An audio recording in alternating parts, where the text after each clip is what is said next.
ご質問のある方いらっしゃいましたら、挙手にてお願いいたします。はい。では。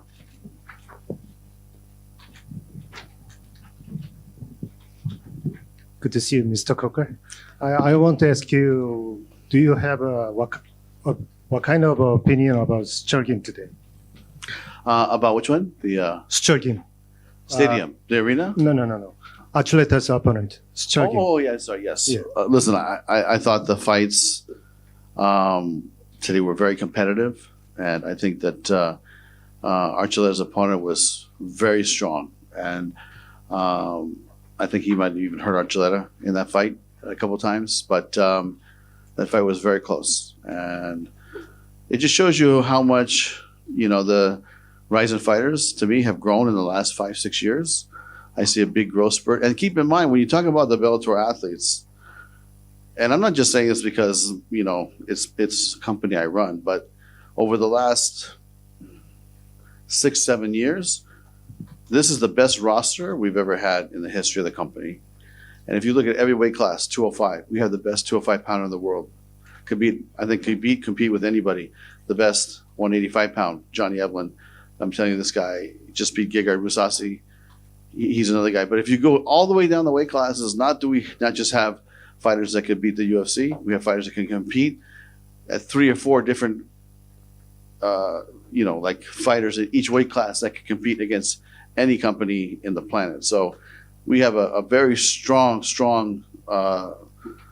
fighter base right now. So I think he did a good job. I think Juan said he was very tough. Juan was happy to take the win and go home. 質問としましては、今日の対抗戦に関してどういうような感想をお持ちでしょうかということでした。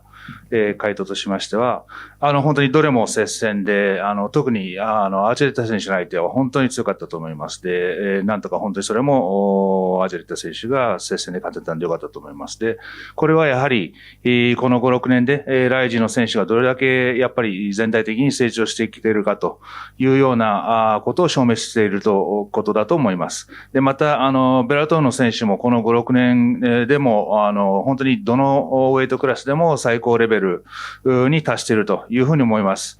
で、こういった選手たち、我々の選手たちは、UFC だけでなく、世界中のどの団体に行っても戦える選手であるというふうに思っています。で、そういった、選手層が厚くなってきている結果がこういうふうに出たというふうに思っています。では、続いてお願いします。すみません。今回の5戦全勝という結果は、予想されてた通りでしょうか、それとも予想以上の結果だったでしょうか。Were you expecting this 5-0 win, or was it better than you thought?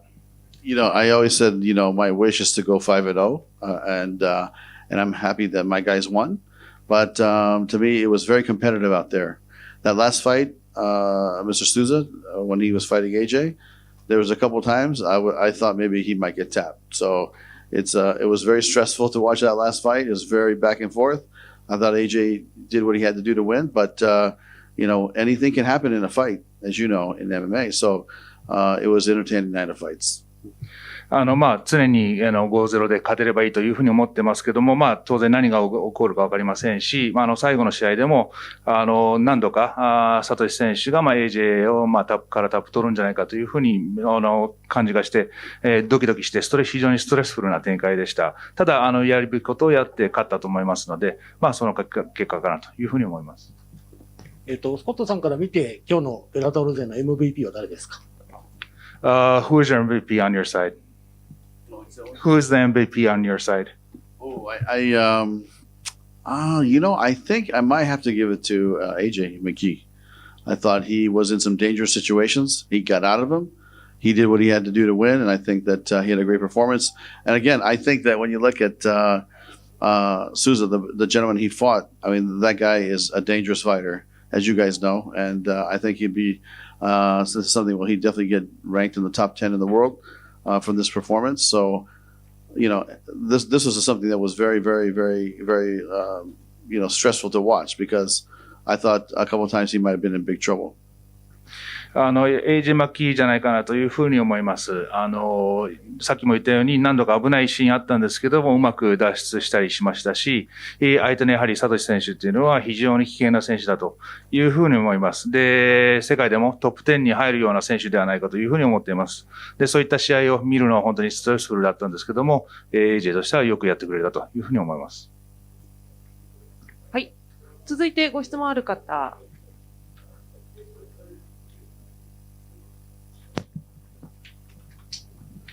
Hi, Scott. First of all, congratulations, 5-0, and I think you are very happy. Besides the stressful, but I saw a picture from Khabib in social media with you. Did you have any comments about him say to you about the show, about the Japan, for anything you can share with us about the experience? Yes. Yeah, it's very interesting because he wasn't here in the heyday. I got to see those fights. A lot of you know that it's been in the martial arts business a long time. I started working for K1 in 1999. So I got to see all the great fights of K1, or a lot of the great fights of K1. I got to see the great fights of Pride.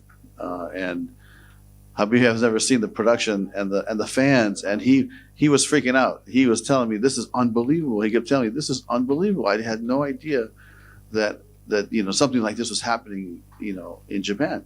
And I said, this is where it started. Khabib, this is where, MMA and martial arts combat, it started here, and it grew throughout the rest of the world. But there was a time where Japan had the best fighters in the world, the best production in the world, the best promotion in the world. And, that's why the UFC bought it, right? So just like my company, Strikeforce, I think we had a great roster, great events, and they wanted our fighters, so they bought it. And so, it's so ironic to sit here with Khabib, who's like freaking out about the production and the staging and all the pageantry. But he was really impressed. And it was just so weird because, like I said, he wasn't here when it was even bigger than it is today. So I'm happy he was here. I think he was, extremely excited. And I think he'll be talking about Japanese MMA and Ryzen in this show for a long time. 質問としましては、ハビブ選手と何か、今回の大会において話したことありますかということでした。で、回答としましては、ハビブ選手が、日本の格闘技のやはり全盛時代にここにいなかった、見たことがなかったということで、逆に私は、1999年から K1 で働き始めたり、プライドも見ていますし、ここでの格闘技っていうものはどういったものかっていうのを当時の時代を知っています。で、ハビブ選手は正直今日の大会を見て感じて、信じられないと。こんだけ盛り上がっているのかというふうな形で驚いていました。そして私は彼に対して、すべて MMA というものはここで全て始まったんだというふうに伝えて、当然、そういった当時盛り上がっていたからこそ UFC がプライドを最終的には買収しましたし、私のストライクフォースも買収したりしていました。で、やはりそういった格闘技の盛り上がりが日本にあったということには驚いて、実際に今回来て肌で感じて、感心していました。そういった本当に驚きというのは隠せないようでした。And besides the main card, do you have any fighter from the previous card? If you take this person is very good, his performance is very good because we have a lot of finish today. Yeah, it was a rather long card, and I didn't catch a lot of the undercard fights. But my fight team was watching it back in California, watching the live stream, and so they will have some notes for me next week on what they think. And I just want to, and I told this to Sakakibara too. I said, if he has some fighters that he feels wants to come and fight in America or anywhere else in the world, they'll be welcome to come and fight. And if he wants to have a super fight with one of my fighters, doesn't have to be our champions. I mean, our roster is open to Ryzen to share as well. 今大会に関して、全体的な印象ってどうでしょうかと。当然、アンダーカードも多くて非常に長い一日だったんで、私も全部試合は見れていませんけども、カリフォルニアにいる私の部下たちにちゃんと見るように、で、あと、彼らも、ストリームでのライブ配信見ているかと思いますが、そういった意味で、榊原CEO が、私のところにある選手を送り込みたいという希望があれば、当然我々としてはオープンですし、逆に、スーパーファイト的なことを日本で行いたいというんであれば、我々もそういった要望にはオープンですので、そういった交流は、やっていきたいというふうに思っています。For the last one for me, Saigo. For you as a promoter, what did you see for the future in this relationship with Rising and Bellator?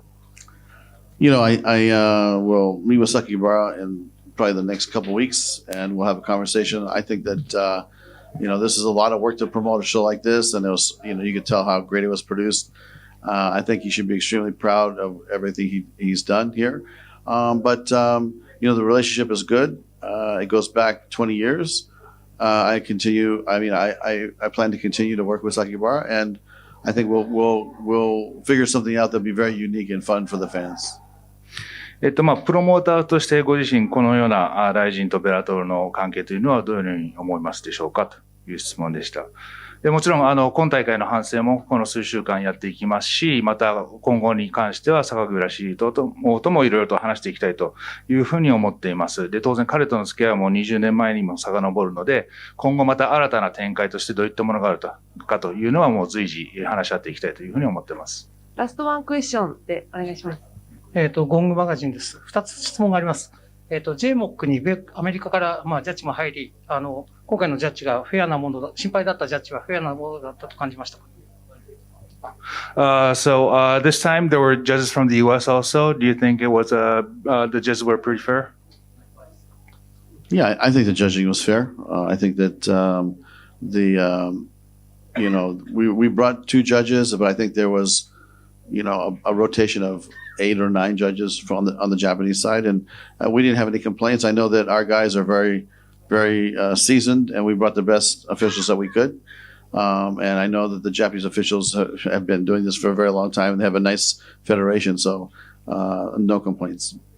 今回我々からは2人連れてきたんですけども、日本側も8人か9人でローテーションしていたと思うんですけども、そういった意味でも別に我々だろうが日本側のジャッジだろうがみんなベテランですし、そういった意味では特にジャッジに関して何かしら文句があったとかっていうようなことは全くありません。一方でそのライジンルールだとストップドントムーブみたいなものもあった中で、今回もし次回もう一回対抗戦があるという話ですが、その時にルールがケージとユニファイドルールになった場合、もっと今の差が広がってしまうのではないかというふうな思いはありませんか？So this time was rising rules, but maybe next time if you have this kind of a fight in unified rules in a cage, do you think there would be much more difference between the Bellator and rising fighters? Yeah, I think that as the rising fighters get more experience in the different rules in the cage, it's going to take time, right? So they're used to fighting in a cage, in a ring, and our guys are used to fighting in a cage. So, our fighters to come here and compete in a different apparatus, different rules, different environment, different time frame. I'm proud of them because it's not an easy thing to do. So one of the things about these guys committed, we had Christmas time, this is New Year's, but these guys have got here like 10 days ago. So a lot of them arrived even before Christmas time. And they said, we're going to give up our Christmas. We're going to come to Japan early. And they've been training here for the last 10 days. And they did it properly. And I told them, I said, look, you don't take these fighters lightly because they're very good. So I think they did. They took that to heart, and they did what they had to do. もちろん、ケージとか、リングといったような違いですとか、ルールの違いっていうのは、慣れるには時間が必要だと思いますので、ライジンの選手たちにもそういった意味では慣れる時間は必要かなというふうに思います。で、今回、我々の選手たちが、違うルール、また、時差ですとか、といったようなものを克服するために、クリスマスを返上して、10日前、2週間前から日本に乗り込んできて、で、私も、ライジンの選手たちを舐めちゃいかんよというふうに厳しく言ってたので、それをしっかりと実践してくれた結果かなというふうに思っています。Mr. Scott, thank you very much. Yeah, thank you so much.